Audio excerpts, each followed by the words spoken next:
think about the last time you saw something, just truly breathtaking. Well, like a perfect, brilliant sunset or something. Yeah, exactly. No. A sunset, a massive supermoon, or, even just a moment where your friends are laughing so hard they literally can't breathe. What is your very first impulse? Right. Almost invariably, it's to reach right into your pocket for your phone. You grab the phone, you frame the moment, you snap the photo, and you post it online. Because you want to capture it, right. Or at least the impulse is to preserve it before it slips away. Right. But in that exact split second, the actual lived experience of the sunset or the laughter, it's just gone. You are no longer watching the sky. You're evaluating a digital rendering of the sky. Exactly. You are watching a representation. And that tiny, almost invisible pivot from living a moment to looking at a representation of it, that is the absolute core of what we are digging into today. Yeah, we are unpacking a text today that is incredibly dense, highly prophetic, and honestly, almost terrifyingly relevant to how you live right now. It really is. It's Guy Debord's philosophical classic, The Society of the Spectacle, which was originally published way back in 1967. And then to make sense of it for the modern era, because, 1967 was a while ago, we're relying heavily on the insights from Ron Adams' 2021 annotated English edition. Which is fantastic, by the way. But I should offer a quick note on the framework here before we get into the weeds. Debord was writing from a deeply Marxist perspective. Very deeply, yeah. So the source material is a very sharp critique of capitalism, of U.S.-style consumerism, but also, and this is important, a brutal takedown of Soviet-style totalitarianism. Right, he kind of goes after everybody. He does. And we're not here to endorse these views or take any political sides at all. Our goal is strictly to impartially explore his framework, because whether you agree with his politics or not, his predictions about our modern feeling of isolation, despite being hyperconnected, they are just staggering. They really are.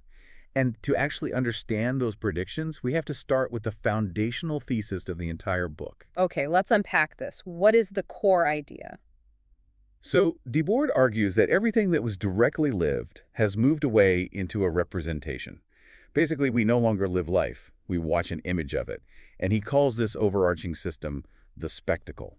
Okay, so when I first encountered that word spectacle, my mind immediately went to giant Times Square billboards or Super Bowl halftime shows. Sure, mass media in general. Yeah, exactly. But the text insists it is much deeper than just a collection of images, right? Oh, absolutely. The book explicitly defines the spectacle as a social relationship between people that is mediated by images. Mediated by images. Right. So it's not the television itself. It's how the television changes the way you and I interact with each other. Debord actually calls it the official language of generalized separation. That is such a heavy phrase, generalized separation. It is.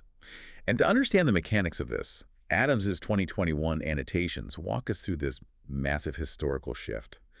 So, prior to the Industrial Revolution, human life was primarily about being. Being, like your existence. Exactly. You were defined by your existence, your community, your direct relationship to survival. Right, so a baker baked bread. A farmer grew crops. You were literally what you did. Yes. Then the Industrial Revolution happens, mass production kicks in, and society shifts from a state of being to a state of having. Okay, so you were no longer defined by your direct actions, but by the commodities you accumulated, what you owned. Precisely. But Debord argues that in our post-industrial, consumer-driven era, the spectacle has caused a second major shift. We have moved from a state of having to a state of appearing. No, I struggle a bit with that progression, I have to admit, because, if I buy a luxury car, I still physically have the car. The having seems pretty central to the economy, Well, sure, but ask yourself why the luxury car actually matters in this framework. Under the logic of the spectacle, actual having must now draw its prestige from appearances. Oh, I see. Right. Individual reality is only allowed to appear to the extent that it is not actually real.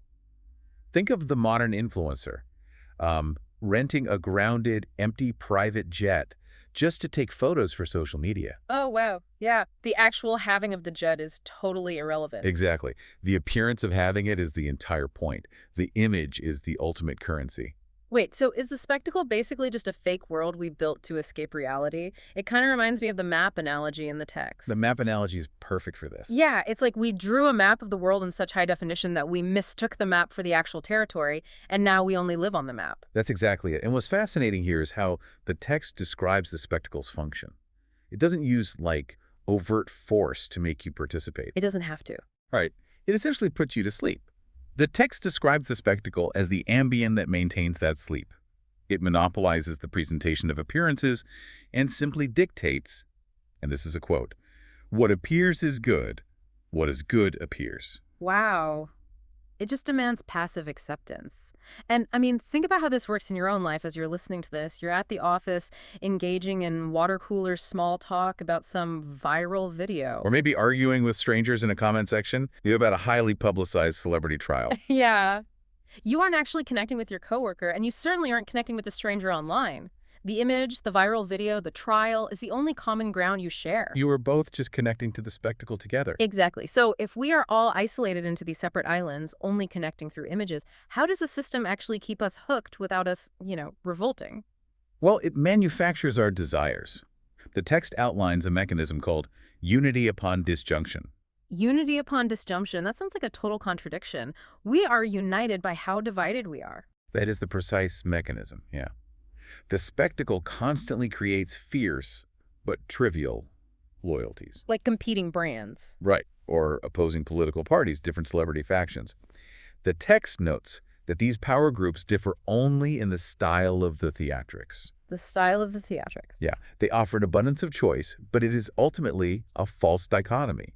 They maintain the status quo. I'm going to push back on that a little bit, though, because surely if I make a deliberate choice between, say, two totally different products, like I buy from a local eco-friendly brand instead of a massive exploitative mega corporation, I am making a tangible moral choice. I'm exercising free will. Well, under Debord's framework, your perception of free will is limited to decisions that still reinforce the spectacular society. Okay, how so? To use an analogy, imagine a sprawling, intensely glamorous casino. You can choose to play blackjack, you can sit at the high roller poker table, or you can just play the penny slots. Right. And you feel this immense sense of freedom in choosing your game. You might even feel morally superior for avoiding the roulette wheel.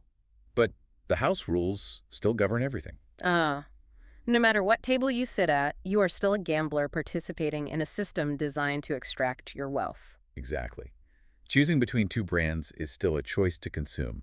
You are defining your identity through the casino's games, rather than leaving the casino entirely to live your own authentic life. Man, so you are participating in a struggle that maintains the exact same underlying alienation. Yes. And because our actual lives are narrowed down to these highly specialized alienated routines, go to work, buy things, go to sleep, we essentially need someone to do the living for us. Which perfectly explains the role of the celebrity in this theory. The celebrity is the ultimate manifestation of the spectacle. In a capitalist society, labor is highly divided.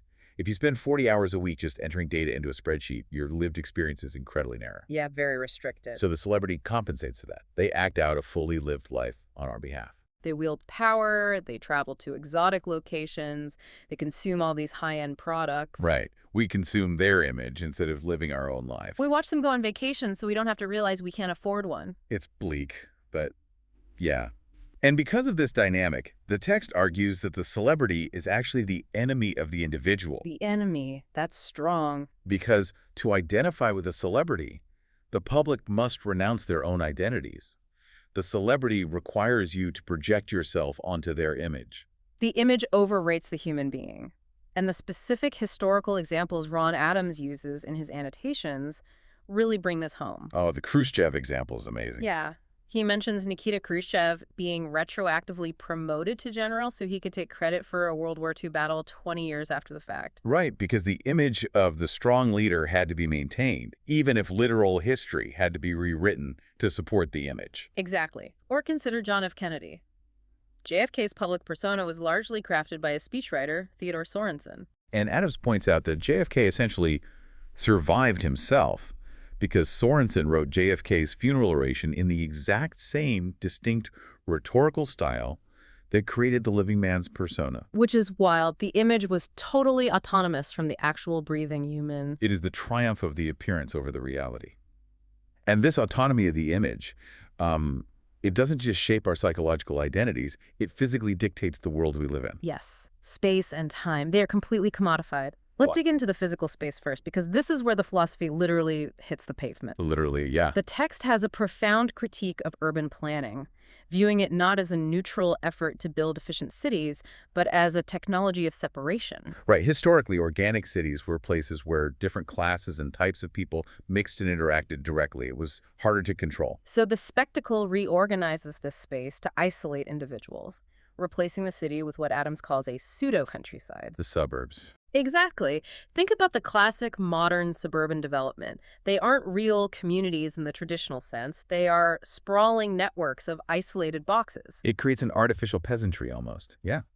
Each family drives into their attached garage, the door closes, and everyone retreats to their own room to stare at a personalized screen. It's not just architecture, it's the technology of separation. Because you can't have an unmediated encounter with your neighbor if the physical space prevents you from ever crossing paths. Exactly. And this spatial separation is inextricably linked to temporal separation. Yes, the spectacle completely restructures how we experience the actual hours of our day through what Debord calls pseudo-cyclical time. I found this concept staggering because we inherently think of our free time, our weekends, our vacations, as our real life. Right. The reward for working. Yeah, we tell ourselves that the 40 hours we spend working is just the necessary sacrifice to pay for the true freedom of the weekend. But Debord argues that this free time is a total illusion. He argues that consumable time is merely a byproduct of the time of production. Think about the mechanics of wage labor. You are paid just enough to replenish yourself to return to work and to purchase the commodities the economy produces. Wow. So your leisure time is not freedom from the economy, it is entirely dictated by it. You are required to use that time to consume. The annotations mention all-inclusive vacations or celebrity meet and greets. Right. Highly structured entertainment packages. We wait endlessly for the next product drop, the next blockbuster movie, the next 2-week getaway. We literally work to earn the right to consume leisure commodities. Meaning our time isn't actually ours, it's just another thing we buy. We are trapped in this exhausting loop where our dissatisfaction with one commodity just leads us to wait for the next one, which promises to finally satisfy us, but of course, it never does. The reality of time has been replaced by the advertisement of spectacular time. Authentic, spontaneous lived moments are replaced by scheduled events that we merely spectate. So if we synthesize this so far, we have this massive, self-sustaining machine of alienation. It separates us physically in our suburban boxes, it commodifies our time into scheduled leisure packages, and it feeds us a representation of reality instead of reality itself. That's a summary, yeah. But Debord laid this out in 1967. The world has changed drastically since then. So why did Ron Adams feel the need to update this framework and heavily annotate it for 2021? Because the nature of the spectacle evolved. In 1988, Debord wrote a follow-up book, and Adams heavily focuses his 2021 annotations on this progression. Okay, what changed? Well, in the late 60s, Debord observed that the world was largely divided into two camps. You had the concentrated spectacle. This was the totalitarian police state, like the USSR, where a dictator centralized all power. Right, forcing the masses to worship a single concentrated image of the state. Brutal, overt control. Exactly. On the other hand, you had the diffuse spectacle. This was American-style commodity consumerism. So it didn't force you to worship a dictator. No, it overwhelmed you with endless product choices, distracting you with a diffuse array of commodities. But Debord later realized that these two forms were merging. Into the integrated spectacle. Precisely. Today, the global market operates through the integrated spectacle. It combines the overwhelming commodity choices of the diffuse spectacle with the intense surveillance and control mechanisms of the concentrated spectacle. And the perfect modern engine for this is surveillance capitalism. Here's where it gets really interesting. Oh, absolutely. Because the integrated spectacle fundamentally relies on altering our perception through continuous surveillance. It creates what the text, referencing the sociologist Joseph Goebbels, calls a literal social schizophrenia. The concept of false consciousness. Yes. We become trapped behind our screens in what is termed the illusion of encounter. And how does that illusion manifest for you when you look at the modern digital landscape? Well, look at social media. The platforms sell themselves as the ultimate tools for connection. But the text claims they connect us only in our separateness. We think we are engaging with the wider world. But the algorithm ensures we are atomized into niche interest groups of one. I mean, I can be sitting on the same couch as my partner, looking at the exact same app, But the algorithm is feeding us completely different, highly personalized realities designed to exploit our specific psychological triggers. You are physically together, but conceptually isolated. Entirely isolated. And worse, we actively participate in it by submitting our own lives for numerical evaluation. The likes, the retweets. The view counts. We begin treating our personal identities like a stock ticker that goes up and down based on engagement. We mistake interacting with a digital interface for a genuine human encounter. We're essentially acting out the spectacle upon ourselves. We've all become our own micro-celebrities, renouncing the messy, uncurated reality of our lives to maintain a flawless image online. If we connect this to the bigger picture, the spectacle's ultimate unstated goal is a society entirely devoid of true community. It seeks to replace the genuine human faculty to encounter others with a social hallucination. A social hallucination. Yeah. The structural separation is absolutely complete when you are isolated in your physical home, isolated in your commodified time, and isolated in your customized digital reality. All while mistaking the reflection on your screen for the actual living world. I know this paints an incredibly bleak picture. If you're listening right now, you might feel a bit suffocated by how all-encompassing this theory is. It's yet heavy. But Adams emphasizes in his notes that understanding this architecture is the entire point. Debord didn't write this complex philosophical treatise just to induce widespread depression. No, not at all. That's a vital distinction. Debord wrote this book specifically to do damage to the Spectacular Society. He wanted to break it. He fundamentally believed that theory is useless unless it is validated by practice. You cannot simply intellectualize the spectacle. You have to actively live a life outside of its mediation. You have to actively seek to break the screen. So what does this all mean for you, the listener, as you go about your day? Bringing it all together, Debord's ultimate message is that our modern society is an immense accumulation of spectacles that structurally alienates us from directly living our own lives. Turning us into passive consumers of a pseudo-reality. Endlessly trading our actual lives for the mere images of lives. And the relevance could not be sharper today than it was in 1967. Whether you are scrolling endlessly through TikTok waiting for a dopamine hit. Or buying a fat-free product that defines itself entirely by an absence. Right, or engaging in highly polarized performative online arguments where you are just playing a predetermined algorithmic role.